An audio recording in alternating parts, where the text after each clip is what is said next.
Today, I want to talk about my sleep journey. So it's somewhat related to my scrolling journey, which I've talked plenty about. Last year was actually a pretty big year for me in regards to changing my habits. I ended up tackling a lot of different areas of my life. And the first area that I really started with wasn't actually scrolling on my phone, it was sleep. And I kind of got to scrolling by way of sleep. But you hear all over the place how important sleep is and how it's kind of like the anchor of everything. And so I really took a concerted effort to take the year and just say, like, how can I improve my sleep little by little over time? And it kind of was spurred by this revelation of a knee pillow. I was going through our stuff in the move and I saw that we had a knee pillow from when my wife was pregnant with our kids, and we didn't need it anymore, and I decided, well, let me give it a shot. And it was kind of a game changer. I'm a side sleeper, and so it really affected my back and my knees, and I'd always kind of wake up and it created a lot of tossing and turning for me, just because I'd wake up with pain in the middle of the night. So that was like the first area. I'm like, oh my gosh, I slept so much better. And that was kind of the start of it. And then from there, I'm like, okay, what else can I do? I bought a new pillow for my neck. I sleep on my side, so I wanted something that would provide my neck support, and that helped a lot too. Then I went and I did kind of a deep dive into, oh, let's replace the mattress pad, and that helped a little bit. And then, oh, let's look at the sheets. We don't have air conditioning at our house, and I was trying to look for, like, I would wake up sweaty in the morning sometimes, which is like the worst feeling ever. So I kind of like took a look at what kind of sheets we were using, replaced comforters, blankets, just little by little. And then I remember trying, a body pillow, because again, I sleep on my side, so I kind of crunch up and it was kind of hurting my shoulders.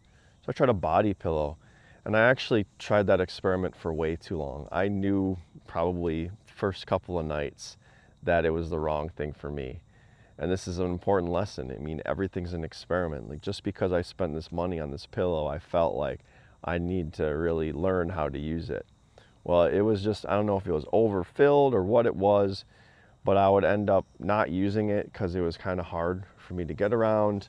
And then sometimes I would roll on my back, and then if I fell asleep on my back, I'd actually sleep really well, which I should learn a lesson from that. And I've tried to fall asleep on my back. Is just really, for whatever reason, is extremely difficult. So that experiment went on for months longer than it should have. I eventually gave that up and went just back to the plain old knee pillow, and I haven't gone back. Well, then I started looking at things that, unrelated to the bed. And this is where scrolling first appeared as a problem for me. Is I was on my phone for hours, or an hour, at least an hour in the evening and at least an hour in the morning, and I figured I could probably get an extra sleep just by cutting those areas out. And of course, I've heard things about light in the evening and how that affects your sleep, and there's some dispute over whether that's as much of a deal as people make it out to be. But I started cutting that out, so I banned the phone from my bedroom, just in effort to get more sleep. I replaced that habit with reading, and I've been reading a lot more, which is, for me, a much more pleasurable activity, and I don't spend as long doing it. It's not as engaging unless I'm reading a book that I'm really enjoying. Then I have a problem with staying up too late, but that's a different issue. So that's where scrolling came into it. Well, then I started to realize, okay, when I'm drinking, I'm waking up in the middle of the night. And I still deal with this. I wake up in the middle of the night, I can't get back to sleep. And so when I just realized every time I drank alcohol, I was getting up in the middle of the night. Luckily, alcohol was having other effects on me. Not luckily, but I'm saying all this kind of came to a head, and I realized maybe let's just try to stop drinking. At first it was beer, and then I realized, like, I'll just give it all up. And I still drink from time to time, and I still notice that I wake up in the middle of the night, but I certainly cut down drastically. Whereas, when I quit, I was probably having a drink or two a week. And now I can go months at a time without having a drink.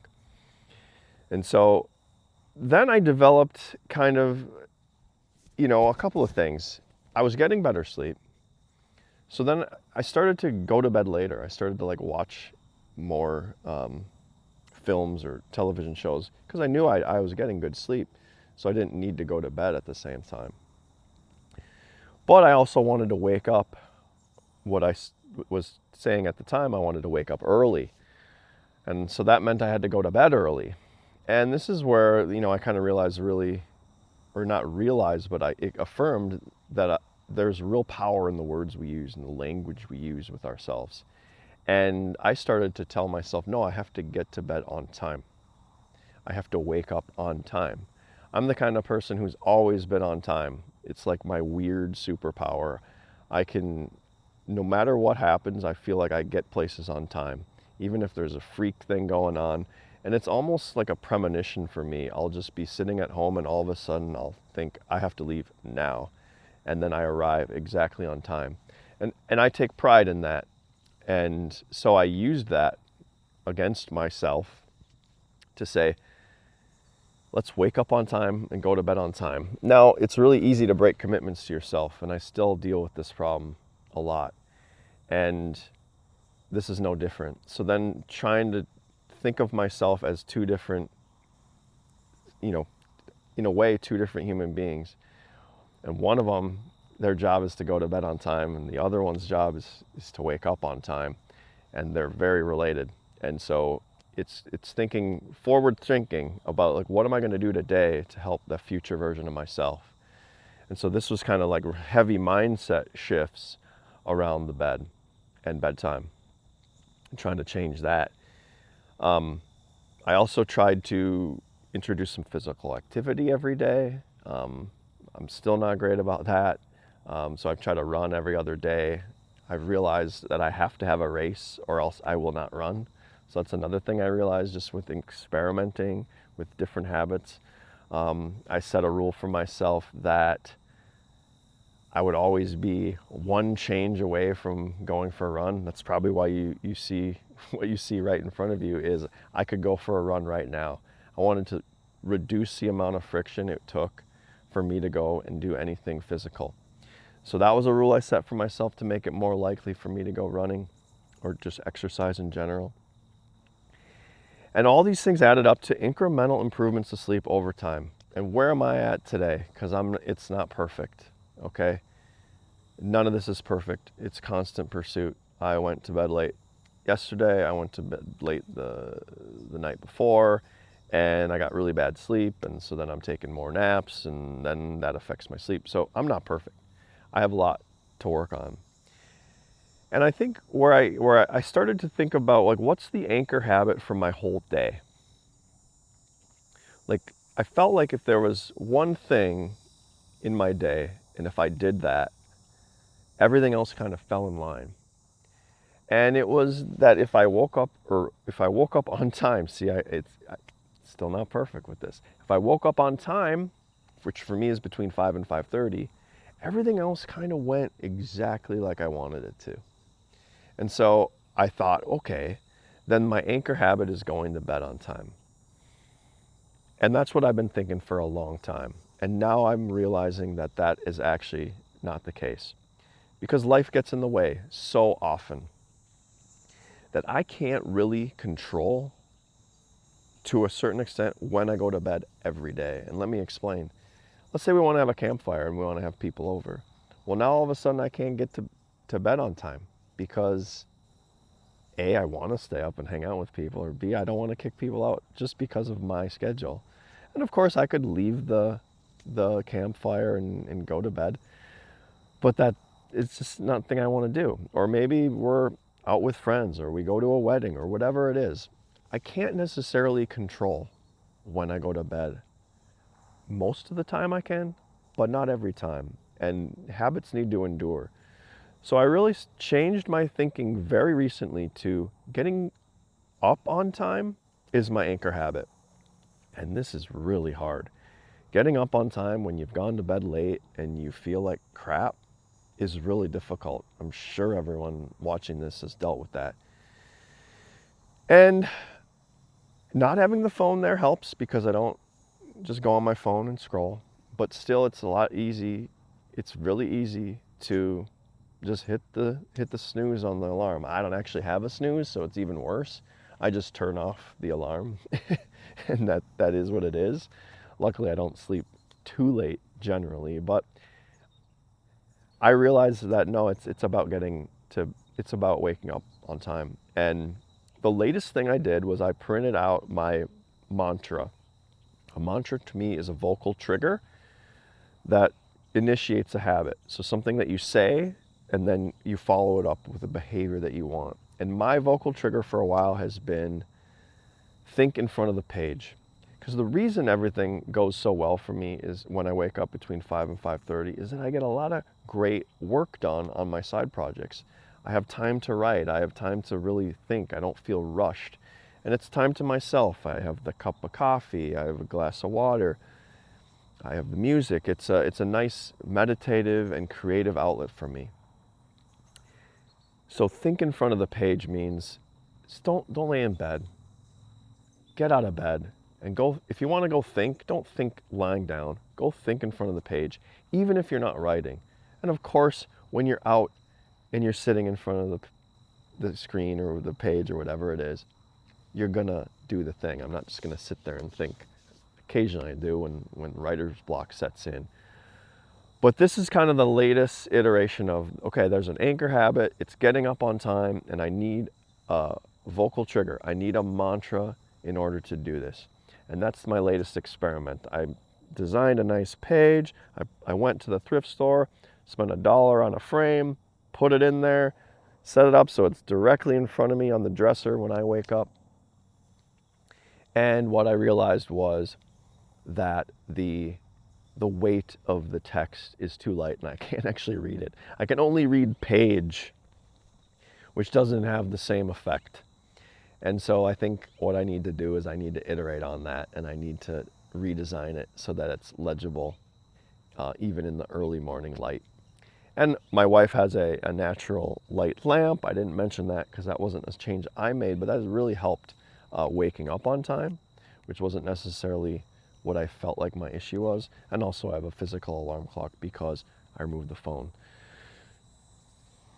All that to say, the reason I'm making this video is to show you that if I started the year and I just said, that behavior I want 8 hours of sleep every night, and I was going from 5 and 6, and I just wanted to turn that switch on and just improve my sleep, that was my goal,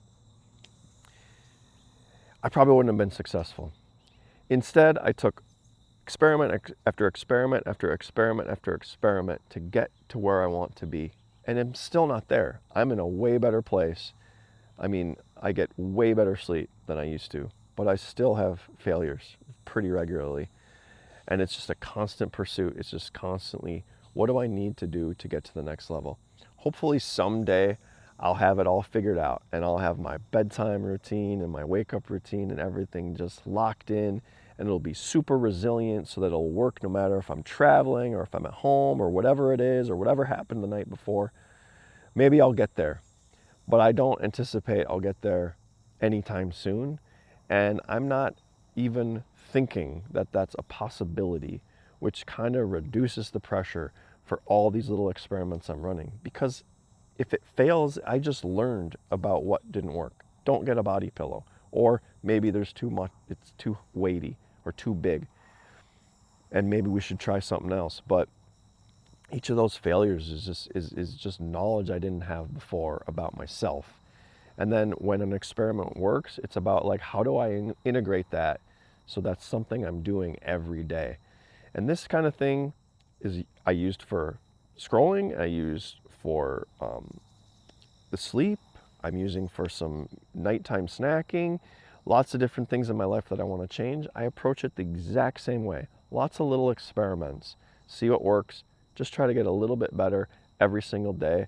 And you'll be amazed at the progress you can make in just under a year, months, time scale. It's just incredible to see the changes that I've made in just 1 or 1.5 years. So I hope this inspired you to make some habit changes in your life and take the approach of just experimenting your way to success. That's, I really think, the key to sustainable habit change. And I hope that you got a little bit of benefit out of this, whether you're trying to improve your sleep, trying to stop scrolling, or anything else in your life that you're trying to change. I'd love it if you subscribe to the channel. It's a great signal that I'm providing value. If you know of anyone else trying to stop scrolling on their phone or anything else related to habits, the advice I'm giving is broadly applicable to everything. And with that, I'm going to leave you. Appreciate you. Until next time, bye.